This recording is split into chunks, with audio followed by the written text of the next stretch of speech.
বিচার ব্যবস্থা নিয়ে মুফতি হারুন নেজার সাহেব এখানে আসেন।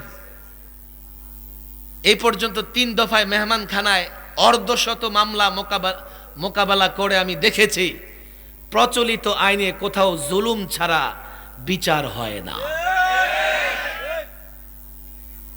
কথা বলতে গেলে রাত পার হয়ে যাবে। আল্লাহ মুফতি আমির রহমাল্লাহ বলতেন, বিচার চাও প্রচলিত আইনে, তোমার 3টা জিনিস লাগবে। কয় কি? এক, তোমার হযরতে নূহ আলাইহিস সালামের মতো হায়াত লাগবে। ওই 13 সালে, কই 2009 সালে 7 সালে মামলা হয়েছে, এখনো হাজিরা দেওয়া লাগে। আমার মনে হয় আমার পোলা নাতিরাও হাজিরা দিবে। দাদায় মামলা করে যায়, নাতির আমলে ফায়সালা হয়।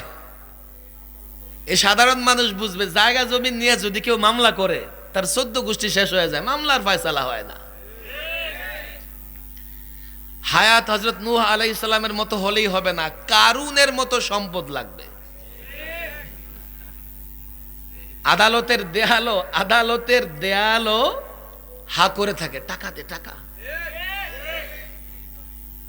আমি এখানে বসে বসে মাওলানা মাহমুদুল হাসান গুনবী সাহেব আমাকে বলতেছিলেন, 2জন ছেলে মজলুম বাচ্চা মানুষ, ওরা জেলে ছিল। ওরা ছিল হলো শিশুদের একটা জেলখানা আছে গাজীপুরে, বলা হয় যে সেটা ওদের জন্য সেফ, বাচ্চাদের জন্য, ওরা বড়দের সাথে থাকবে আলাদা। ওই দুইটা বাচ্চা আমাকে বলতেছিল, হুজুর সেখানে এত জঘন্য নগণ্য কাজ হয়, বাচ্চাদেরকে নিরাপদে রাখার নামে তাদেরকে শারীরিক নির্যাতন করা হয়। এই হলো জেলখানা, যেখানে রাখবে নিরাপদে। গেটে খুব সুন্দর লেখা থাকে, রাখিব নিরাপদ, দেখাবো আলোর পথ। অথচ ভিতরে গাঞ্জা ইয়াবা সব পাওয়া যায়।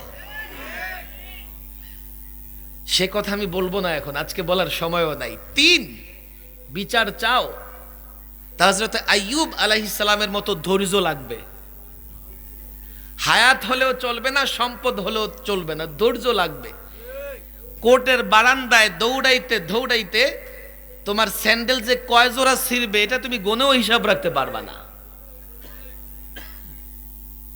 এর মোকাবেলায় আপনি ইসলামী আইন দেখেন, ইসলামী আদালত, ইসলামী বিচার ব্যবস্থা দেখেন। বিস্তারিত ব্যাখ্যার দায়িত্ব ওলামাদের, এই ছাত্র জনতার। শিখবে, জাতিকে বুঝাও। 5, আখলাক। 5 মানে কি বলেন আরো জোরে? কি আখলাক মানে চরিত্র। চরিত্র 2 প্রকার, সৎ চরিত্র, অসৎ চরিত্র। আমরা পীর মুরিদের ভাষায়, এটা তাসাউফের ভাষায় বলতে পারি আখলাকে হামিদা, আখলাকে রাজিলা, বা আখলাকে হাসানা, আখলাকে সাইয়্যা। সৎ চরিত্র, অসৎ চরিত্র, এটার সম্পর্ক আভ্যন্তরীণ, এটার সম্পর্ক অন্তরের সঙ্গে, কলবের সঙ্গে। সবচেয়ে বড় ব্যাপার হলো এই সমাজের আলেম ওলামা, ছাত্র সমাজও মনে করতেছে এটা একটা অপশনাল সাবজেক্ট, এটা খুব জানার দরকার নাই। অথচ সৎ চরিত্রের কিছু বিষয় আছে, ফরজ ফরজ ফরজ। সৎ চরিত্রের কিছু বৈশিষ্ট্য। কি বৈশিষ্ট্য? তাওয়াক্কুল, ইখলাস, এগুলো ফরজের মর্যাদায় রাখে। এগুলো না থাকলে অন্যান্য জহিরি যত আবাদত, বাহ্যিক যত আবাদত, সেগুলো সুন্দর হবে না, সেগুলো কবুল হবে না। আপনার ভেতরে ইখলাস থাকতে হবে, তাকওয়া থাকতে হবে। আপনার ভেতরে ভালো করে বুঝবেন, ইখলাস থাকতে হবে, তাকওয়া থাকতে হবে, তাওয়াক্কুল থাকতে হবে। এই বৈশিষ্ট্যগুলো অর্জন করা ফরজ। আবার আখলাকে সাইয়্যা, কিছু অসৎ চরিত্র যেগুলো হারাম, হারাম বের করে দেওয়া ফরজ। কেমন?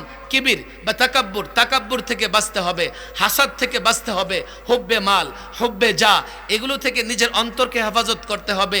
এগুলোও যে প্রয়োজন দ্বীনের দায়ীর জন্যে, ছাত্রর জন্যে, আলেমের জন্যে, দ্বীনের কর্মীর জন্যে আমরা ভুলে গেছি। এ ছাত্র সমাজ, তোমাদের বলি, আমি যত বড় বক্তৃতাই করি না কেন, আমি যত বড় নেতাই হই না কেন, আমার সংগঠন যত বড়ই হোক না কেন, আমি যদি ইখলাসের সঙ্গে কাজ না করি, আমার ভেতরে যদি তাকওয়া না থাকে, তাওয়াক্কুল না থাকে, পদের লোভ থাকে। আজকে তো এমন হয়েছে, ক্যানভাস করে পদের লোভ লালন করা হয়। একজনের একটা পদের দরকার, তো 10 জন তাকে মানা করবে যে লোভ করো না, এমন না, বরং তাকে উস্কানি দিতে থাকে, হ্যাঁ তোমার এই পদ দরকার। আল্লাহর কসম করে বলি, যেহেতু এই ছাত্র সমাজ ভবিষ্যতে বাংলাদেশ, এদেশে ইসলাম, এদেশে মুসলমান, এদেশের ভূখণ্ড হেফাজত করবে ছাত্র সমাজ। শোনো শোনো, যদি আমার আখলাক ঠিক না হয়, সৎ চরিত্র দ্বারা আমি নিজেকে সুশোভিত না করতে পারি, আল্লাহর কসম যত বড়ই হোক না কেন, জাতি আমার দ্বারা কোনোদিন উপকৃত হবে না। এই হলো পুরাটা ইসলাম। ইউরোপ, আমেরিকা, তারা একভাবে ইসলামটাকে ধ্বংস করার ষড়যন্ত্র করতেছে। সেকুলারিজম, ধর্ম নিরপেক্ষতার স্লোগান দিয়া ইসলামকে মসজিদ মাদ্রাসায় বন্দি রাখতে চাইতেছে। আবার আমাদের মতো কিছু মানুষ তাদের তরজে আমল, কাজকর্মটা এমন করে নিয়েছে যে এই কয়েকটা ইসলামের বাইরে ইসলাম নাই। আংশিক ট্রিটমেন্টে রোগী সুস্থ হয় না। আমি প্রায় বলি, আপনি মনে করেন একজন অ্যাক্সিডেন্ট করেছে, দৌড়ে গেছে হাসপাতালে।